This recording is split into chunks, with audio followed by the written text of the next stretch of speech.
Hey everybody, it's Master Gallengeist here, bringing you my review for Steve Rogers' Captain America issue 12. And this was good in that we kind of had more movement a little bit on kind of how everything's kind of tying together. Not as much as I would like, but there's a better kind of movement on what the flashbacks might be alluding to.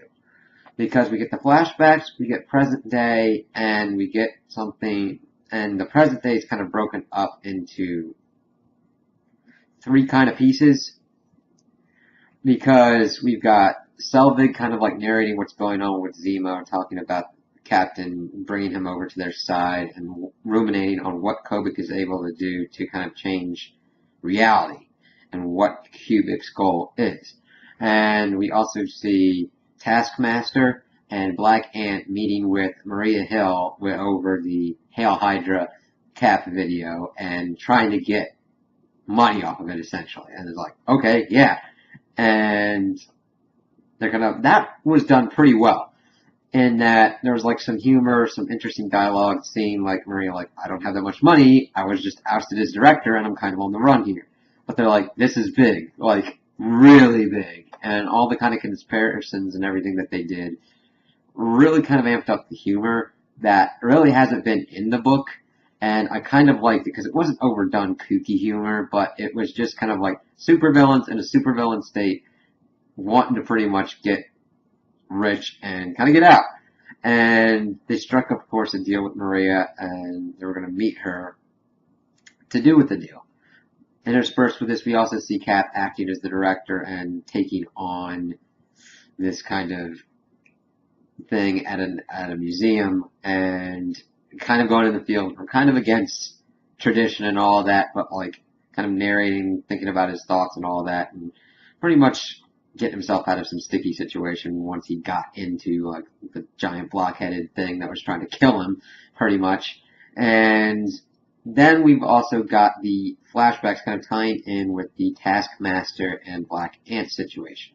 Because in the flashbacks, which I kind of liked, were done in kind of like the old war footage kind of style, and we see Cap doing all these kind of cool things, usual things, but with the added lens of him being Hydra, and then him going and meeting with Zemo, and getting his newest orders to take out Elisa.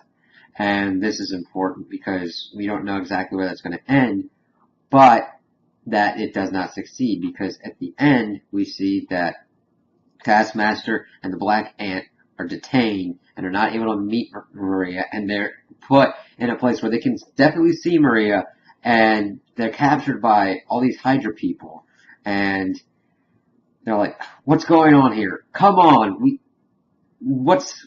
could have had our money and everything. And like, bigger picture, man. I'm Madam Hydra, also known as Elisa Sinclair. So evidently Cap doesn't take her out. And this is, I guess, what the flashbacks are building to, that Elisa is still alive. And that, since we haven't heard of this character up until this point, and mainly heard about her in the flashbacks, this is where the whole Kobik thing is going to really change what's going on and really present what Kobik's goal is overall and what role Elisa Sinclair is going to play in this. Because up until this point, she hasn't introduced herself into the Hydra game and is now actively making moves. We don't know if she's going to help Cap or hinder Cap, but evidently some kind of thing either had to have been struck between them deal-wise for her to still be alive, or Cap just failed, similar to Erskine, but yet there was no Zemo to take up and finish that kind of mission for him.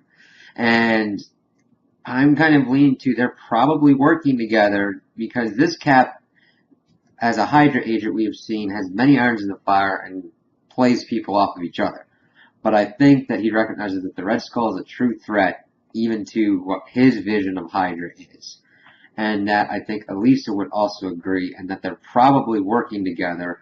If not working together, not knowing each other's plans exactly, we'll have to kind of see where this goes. And this is kind of the big thing that I've been waiting for, because we've been in this kind of holding pattern, and now we kind of have an understanding of what the flashbacks were meant to convey that this character is important and is going to change things, probably drastically, especially on Cap's front of trying to take out the Red Skull and essentially spread Hydra throughout the world.